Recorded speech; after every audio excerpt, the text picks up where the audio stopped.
अस्सलाम वालेकुम। मेरा नाम है दिशान दहिया राजपूत। सूरह कलम आयत नंबर 51 अल्लाह रब्बुल इज़्ज़त कुरान मजीद में फरमाते हैं व इन यकादुल्लज़ीना कफ़रू ला युज़लिकूनका बिअबसारिहिम लम्मा समिउ ज़िक्रा व यक़ूलूना इन्नहु लमजनून।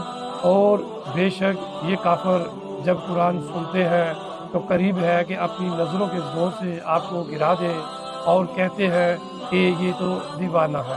ये आयत हमें याद दिलाती है कि नज़र की हकीकत है, इसके असरात इंसान पर भी आते हैं और मालो मता पर भी आते हैं। कई दफ़ा ऐसा होता है कि एक दुकान, एक कारोबार या एक कंपनी बड़ी हिकमत, मेहनत और तजर्बे से अरूज तक पहुंचती है।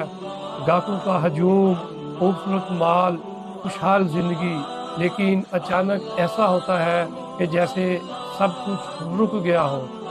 ना गाहक आते हैं, ना मुनाफा होता है।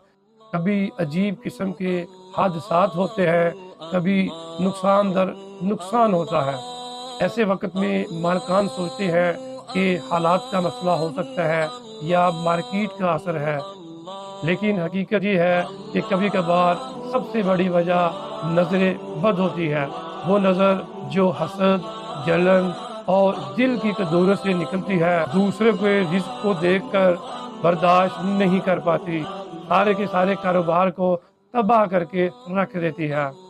अभी मैं अपने वीडियो क्लिप्स में नज़र बद की वजूहात के बारे में बता रहा हूँ। इंशाल्लाह अगले क्लिप्स में मैं इनका हल भी बताऊँगा और इंशाल्लाह ऐसी दुआएं भी आपके साथ शेयर करूँगा कि जिससे पढ़ने से अल्लाह के फजल करम से किसी भी किस्म की कोई नज़र बद या किसी भी किस्म का कोई जादू आपको किसी भी किस्म का कोई नुकसान नहीं पहुँचा सकेंगे।